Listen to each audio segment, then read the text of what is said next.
How does a smaller regional power take on the world's largest navy with its massive aircraft carriers and advanced destroyers?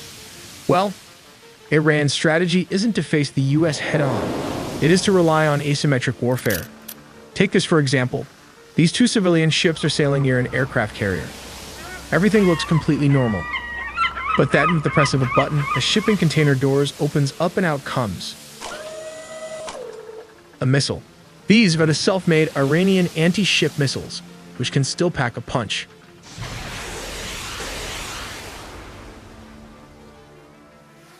This is instantly followed by a swarm of low-flying drones and fast attack boats from within the cargo ships, and not to forget the small midget submarines.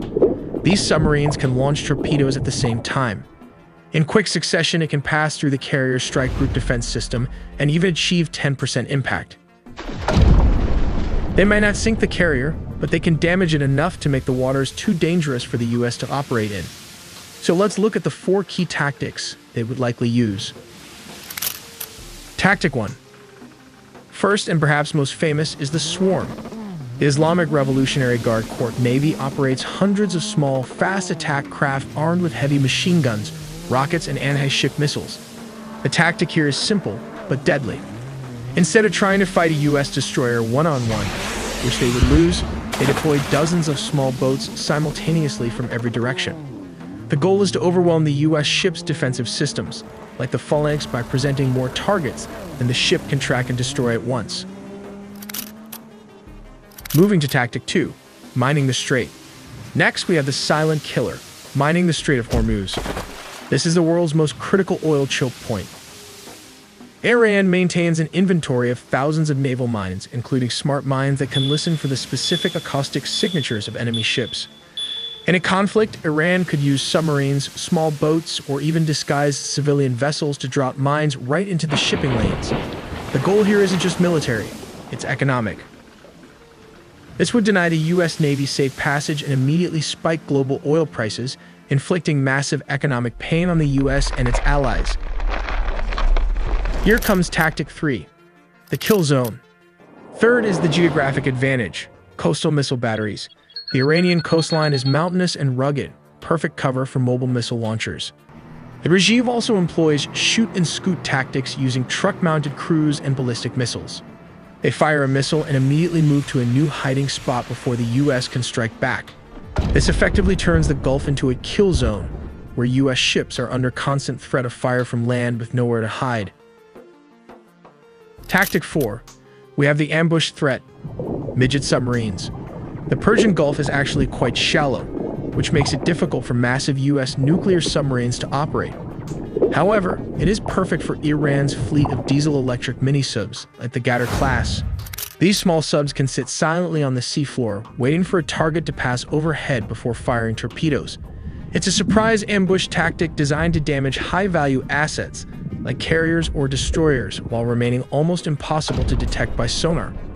These small but stealthy diesel-electric submarines, designed for operations in the shallow waters of the Persian Gulf, pose a significant threat to US aircraft carriers.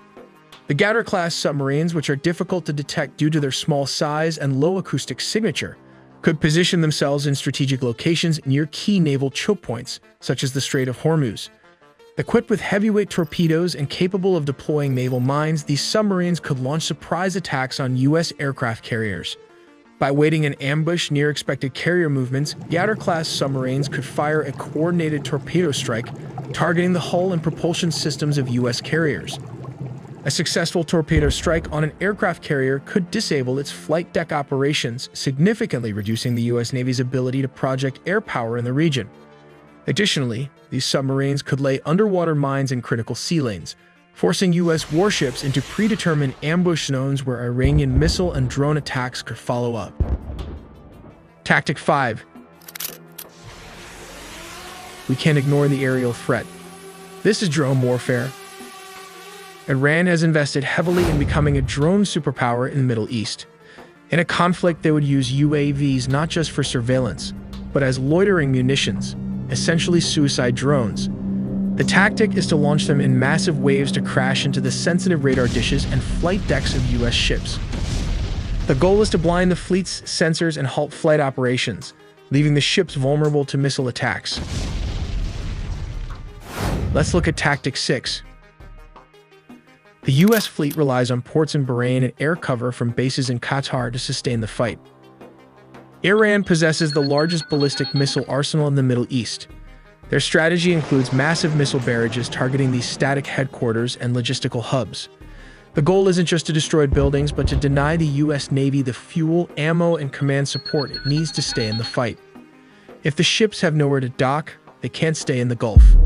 Iran's military strategy for targeting U.S. air bases in the Middle East would likely rely on a coordinated, multi-domain approach. By combining its missile arsenal, drone capabilities, and proxy forces, Iran aims to overwhelm American defenses and inflict significant damage. Among the high-value targets, Iran would likely prioritize are Al Udeid Air Base in Qatar, naval support activity NS at Bahrain, multiple U.S. military bases in Iraq, and Al Dhafra Air Base in the United Arab Emirates. This approach reflects Tehran's broader strategic objectives, deterring U.S. military intervention, retaliating decisively in the event of conflict, and asserting its influence across the region. One of the most probable targets in a direct confrontation is Al Udeid Air Base in Qatar. As the largest U.S. military installation in the Middle East, it hosts around 8,000 American troops and serves as the regional headquarters for U.S. Central Command. The base plays a crucial role in supporting air operations across the region and is a central pillar of the U.S. military presence in the Gulf. To strike Al Udeid and similar bases, Iran could deploy ballistic missiles such as the Fateh-110, which has a range of about 300 kilometers, or the QN-1, capable of reaching up to 800 kilometers. If it uses a proximity fuse, it may detonate just above the surface, airburst, to maximize fragmentation and increase the affected area. Complete destruction of unarmored structures and lethal to unprotected personnel. Extreme overpressure, possibly 100 to 300 psi in this zone, will destroy hardened aircraft shelters, fuel tanks, and command posts if directly hit. Depending on where these missiles are launched from, they pose a credible threat to key U.S. installations across the Gulf. In Bahrain, the Naval Support Activity NS at base serves as the headquarters of the U.S. Naval Forces Central Command and the U.S. Fifth Fleet. With more than 9,000 American personnel stationed there, it is the only permanent U.S. naval shore base in the Middle East. Its port facilities are capable of accommodating aircraft carriers and amphibious ships, making it a vital maritime hub. Given NSA Bahrain's role, Iran may also target U.S. warships in port or operating in nearby waters. It possesses a highly developed arsenal of anti-ship cruise missiles, launched from coastal batteries or naval platforms, which can threaten U.S. naval superiority in the Persian Gulf. Iran may also exploit proxy forces in Yemen and pro-Iranian militias in Iraq to launch indirect attacks or stir instability within Bahrain itself. In Kuwait, the U.S. maintains a strong presence at Camp Arifshan and Ali al-Salem Air Base, which together host around 13,500 troops as of 2021. These facilities act as key operational and logistical hubs, particularly for U.S. missions in Iraq and the broader Gulf region. They also use this Soviet-era anti-ship missiles with solid booster and liquid fuel attached to it, produced during the Cold War, is employed for the attacking mission. When launched, the first stage booster fires off for 2 to 3 seconds, after which the second stage takes off. It searches for a target using analog radar. When locked and ready, it can destroy a ship using a hollow-shaped charged warhead. This has the potential to either destroy or sink a cargo ship if it hits at the right angle. Scenario 2. This involves the use of a Soviet-era missile that was re-engineered by the Iranians, converting it into an anti-ship missile. The converted SA-2 missile can be launched from within 45 kilometers or 28 miles from the target. Take, for example, the U.S. destroyers sailing through the Red Sea. When fired, these anti-ship missiles can travel at a speed of Mach 3.5. These actions create a psychological impact and disrupt trade routes. Speaking of Iraq, several U.S. military bases are located relatively close to Iran's western border. Their proximity places them well within range of Iranian missile strikes, adding to the strategic and tactical complexity of the region's security landscape.